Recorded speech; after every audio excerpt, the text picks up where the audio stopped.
पता चला कि न्यूज रूम तो केवल अपर कास्ट के लोगों से भरा हुआ है। जब आपके लोग वहां नहीं है तो आपकी खबरें नहीं होंगी। जाति जनगणना यह आपके सामने क्लियर करेगी कि एक राष्ट्र के रूप में 75 साल बाद आजादी के किस जाति के कितने लोग शिक्षित हुए, कितने नहीं हो पाए, किनके पास जमीनें हैं, किनके पास नहीं है। ये सबसे महत्वपूर्ण दस्तावेज। शायद ऐसी कोई नई बात इन दोनों मसलों पर नहीं है जो मैं यहां बोलूं और यहां बैठे हुए लोग वो नहीं जानते। इसलिए पहले तो बधाई कि इस जरूरी विषय पर यह बातचीत रखी गई है। और जाति जनगणना के सवाल पर मेरा ऐसा मानना है कि दो तरह की स्थितियां मैं अपने सामने देख पाता हूं। जो इस जाति जनगणना के होने के लाभार्थी लोग हैं, अगर जाति जनगणना होती है तो इसका लाभ वैसे तो पूरे देश का होगा। जैसे भारत का संविधान लागू है तो इसका फायदा इस देश के हर बाशिंदे को मिलता है। मगर मैं कई बार सोचता हूं कि जब संविधान पर हमला होता है तो उसे बचाने के लिए सड़क पर लड़ने कौन आता है? वो लोग सबसे अगली कतार में नजर आते हैं जिनके लिए संविधान ने ही मनुष्य होने के अधिकार दिए, जो संविधान नहीं था तो उनके पास नहीं थे। इसी तरह से जाति जनगणना अगर होती है तो फायदा सबका है, क्योंकि असल में जाति जनगणना एक न्यायपरक, समतामूलक समाज जो हमारे नारों में होता है वो असल में कैसे बने, उसका एक व्यावहारिक जमीन तैयार करेगा। और इस पूरी बहस में मैं दो पक्ष जो देख पाता हूं वही बस आपके बीच में रख रहा हूं। पहली बात यह कि जो जागरूक लोग हैं, जागरूक संगठन हैं, और इन संगठनों के द्वारा देश के बड़े बड़े मेट्रोपॉलिटन सिटीज में सेमिनार, बहस, बातचीत, लेख आयोजित होते हैं, उस तबके ने कम से कम यह बात समझ ली है कि जाति जनगणना होनी चाहिए। और उस पर ढेर सारी बातें लिखी गई हैं। प्रोफेसर दिलीप मंडल ने एक व्यवस्थित पुस्तिका भी प्रकाशित की थी, जो 2010 में जब जाति जनगणना के लिए संसद में सर्वसम्मत से पारित हुआ, उस समय की बहसों को, मीडिया में छपे लेखों को प्रकाशित किया था। और विडंबना देखिए कि 2022 में खड़े होकर के हमारे पास व्यवस्थित दस्तावेज नहीं है कि जाति जनगणना क्यों होनी चाहिए। इस पर कोई एक किताब आपको नहीं मिलेगी, इसके अलावा कोई किताब नहीं मिलेगी। सेमिनार कम से कम 500 तो हो चुके होंगे, जिसमें 50-60 में हमने शिरकत किए होंगे। यानी हम लोग, और मैं अपने को शामिल करके ये बात कह रहा हूं, ये शिकायत सबसे पहले खुद से है कि हमने उसे आसान दस्तावेज के रूप में तैयार नहीं किया कि हम लोगों के बीच में ले जाकर दिखाएं कि भाई जाति जनगणना होगी तो ये लाभ मिलेगा।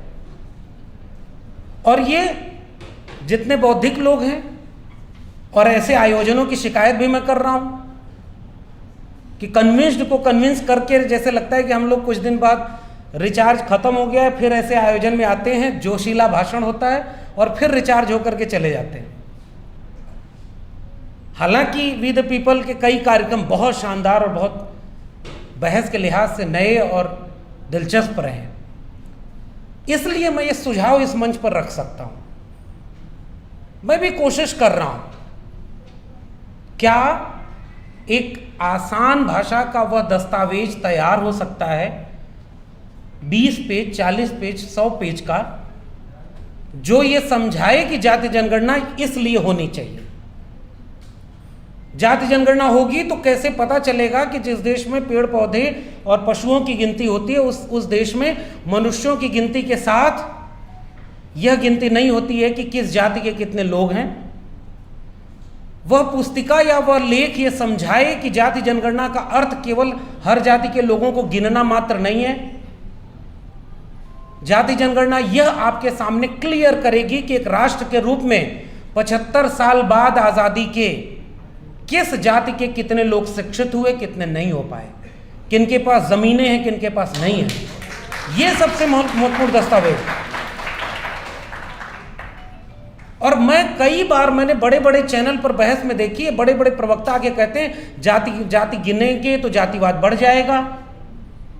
उस पुस्तिका का एक, जैसे मैं बस एक बातचीत की शक्ल में ये बात कह रहा हूं, कई बार हम लोग जब हायर एजुकेशन में किसी से रिसर्च करने के लिए प्रपोजल मांगते हैं तो उससे कहते हैं रिसर्च क्वेश्चन तैयार करो।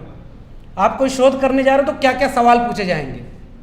आपके पास इतना बड़ा मंच है, उसकी एक जिम्मेदारी मुझे भी दीजिए, मैं भी लेने को तैयार हूं, और उन सारे लोगों को भी छोटी छोटी जिम्मेदारियां बांटिए कि एक आप दस्तावेज तैयार करो, उस दस्तावेज में कुल जो 50 प्रश्न हो सकते हैं जाति जनगणना से संबंधित, उन 50 प्रश्नों के जवाब हो।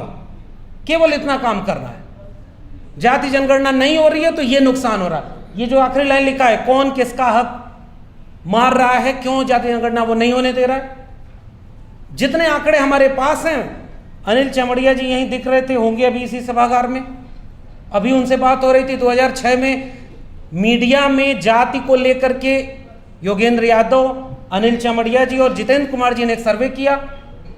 पता चला कि न्यूज रूम तो केवल अपर कास्ट के लोगों से भरा हुआ है।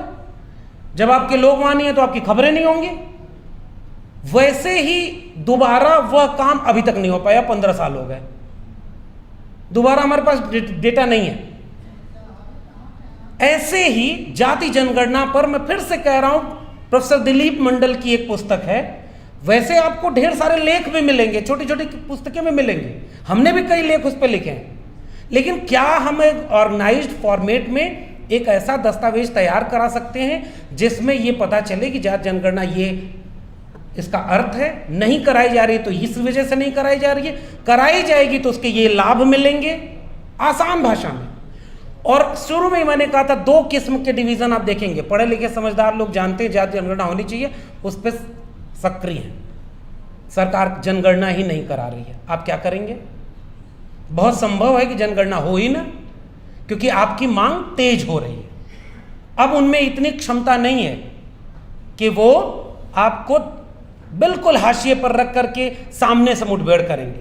मेरा मानना है कि आरएसएस एक ऐसा संगठन है जिसके लोगों के पास शातिर दिमाग तो है, लेकिन तन कर खड़े होने वाली रीढ़ नहीं होती, इसलिए वो सामने से नहीं लड़ते हैं, वो अंदर से लड़ते हैं। आपके बीच के ही लोगों को लेकर वहां बैठाएंगे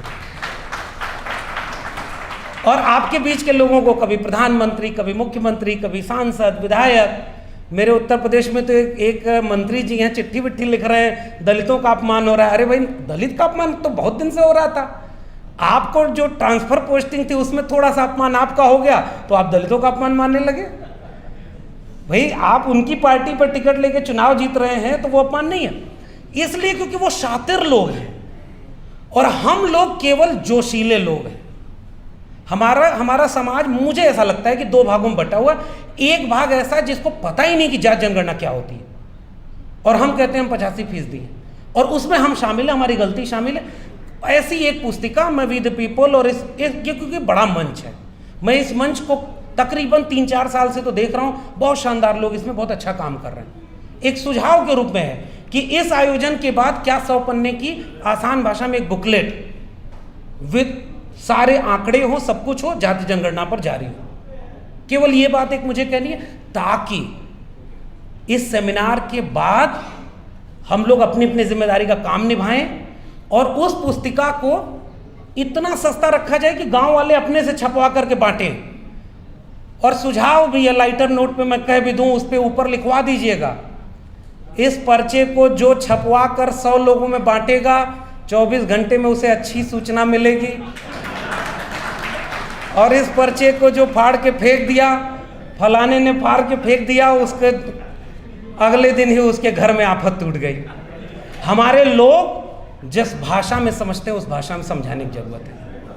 हम लोग जो जागरूक समझदार लोग हो गए हैं, 2 ही काम करते हैं, या तो उनको ताना मारते हैं, अरे तुम बेकार हो, तुम धर्म में फंसे हो, वो फंसा रहेगा, क्योंकि इसका विकल्प क्या है? विकल्प कौन है? एक बहुजन विचार तथागत बुद्ध से लेकर के भारत के संविधान तक सैकड़ों लोग हैं, हम उनके पास तक ले ही नहीं गए।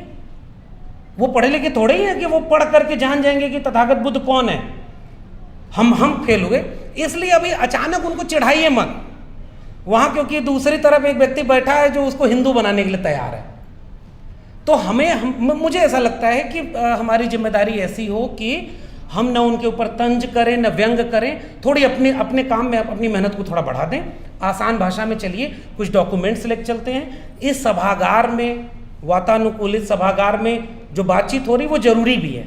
अभी हमारे प्रोफेसर हैं रमाशंकर कुशवाहा जी, अभी हम लोग बाहर यही बैठ के बात कर रहे थे, और मैंने अपनी एक किताब लिखी है, बाद में कभी पब्लिश करूंगा, उसमें भी लिखा है कि जब हम इलाहाबाद विश्वविद्यालय पढ़ने गए और इतनी ऊंची इमारत देखे तो हम अंदर जाने में डर लगता था।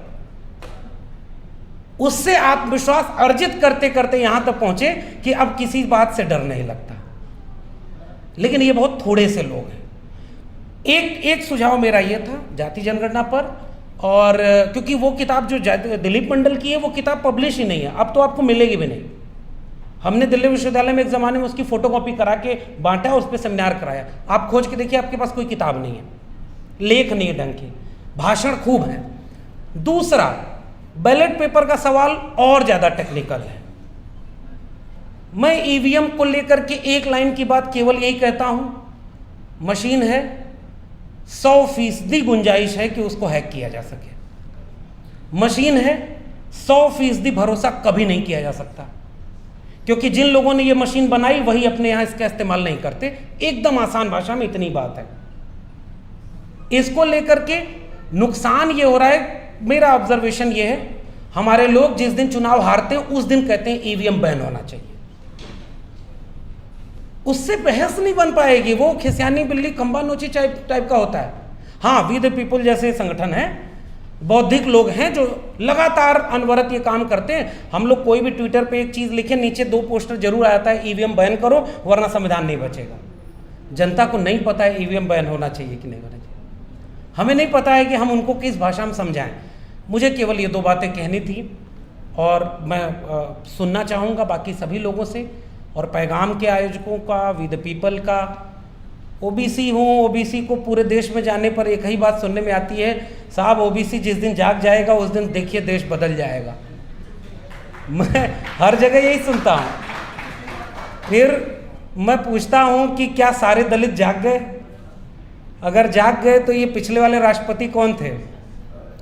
ये जो 12 सांसद कैबिनेट मंत्री बना दिए गए वो लोग कौन है?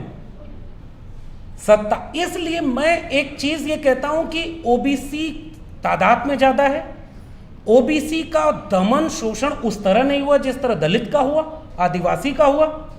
ओबीसी की चिंता अलग है, लेकिन अब ओबीसी में नई पीढ़ी के अनगिनत लोग ऐसे तैयार हैं जो मानते हैं कि बुद्ध से लेकर अंबेडकर और मंडल से लेकर कांशीराम, वो सब उनको हक दिलाने की लड़ाई में शामिल रहे हैं। तो जो बदलाव आ रहा है उसकी तरफ देखिए, उन लोगों को मजबूत करिए जो आपके न्याय की आवाज को ले जा रहे हैं। तो आज के दौर में कोई समुदाय ये नहीं कह सकता कि कोई भटका हुआ नहीं है। इसलिए आखिरी निवेदन केवल इतना है कि हमें थोड़ा सा विनम्र होकर अपनी भाषा में, अपने संगठनात्मक, अब आप लोग कहते हैं कि जागो बहुजनों एक हो जाओ, 85% हो। कब है 85%? जब दुश्मन सामने खड़ा होता है। जब दुश्मन नहीं होता है तो वो आपस में एक दूसरे के दुश्मन होते हैं। और आप कहते हैं कि वो एक हो जाएंगे, एक संगठन बनाओ, नहीं बनेगा। न्यूनतम सहमति पर, एजेंडे पर एक हो जाओ, ये हो सकता है। एक एजेंडे पर सबकी एका बन सकती है, क्योंकि सबके हितों की टकराहट है ना, सबका कल्चर अलग है ना, सबका बौद्धिक स्तर अलग है ना। इसलिए उधर ऊर्जा लगाई जाए जिसका कुछ अगली बार जब पैगाम और वी द पीपल कार्यक्रम करे तो मुझे लगता है कि उसका सकारात्मक असर दिखे। हम सब अपनी जिम्मेदारियों को निभाएं, वरना वो वही बात हो जाएगी कि 24 के बाद चुनाव नहीं होगा, 25 में तो हिंदू राष्ट्र घोषित हो जाएगा। हम यही कहते रहेंगे और उधर सब कुछ होता रहेगा, अंत में कुछ हासिल नहीं होगा। इसलिए मुझे लगता है कि थोड़ा कुछ नए ढंग से अगर हम कर पाएं, इस सेमिनार को, इस बातचीत को गांवों तक ले चलने की जरूरत है।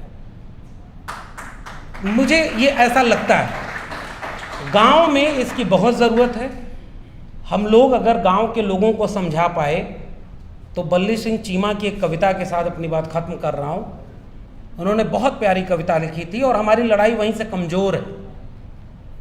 जिस दिन गांव के लोग चल देंगे उस दिन हम हमें फिर समझाना नहीं पड़ेगा, न एकजुट करना पड़ेगा। 2 अप्रैल का भारत बंद, 5 मार्च का रोस्टर पर भारत बंद, ये दोनों उसके उदाहरण हैं। कोई नेता नहीं था, कोई संगठन नहीं था, समाज सड़क पर था और दोनों बार उसने 56 इंच की छाती को झुका दिया था। तो बल्ली सिंह चीमा ने कविता लिखी है, ले मशाले चल पड़े हैं लोग मेरे गांव के, अब अंधेरा जीत लेंगे लोग मेरे गांव के। वो गांव के लोग जिस दिन इन बड़ी इमारतों तक आ गए, समझिएगा कि हम सब कुछ बचा लेंगे। और इन बड़ी इमारतों से उन गांवों के बीच फासला अगर यही बना रहा तो माफ़ कीजिए, हम सब केवल अफसोस के लिए ऐसे सेमिनार में आते रहेंगे और फिर रिचार्ज होकर जाते रहेंगे। बहुत बहुत शुक्रिया।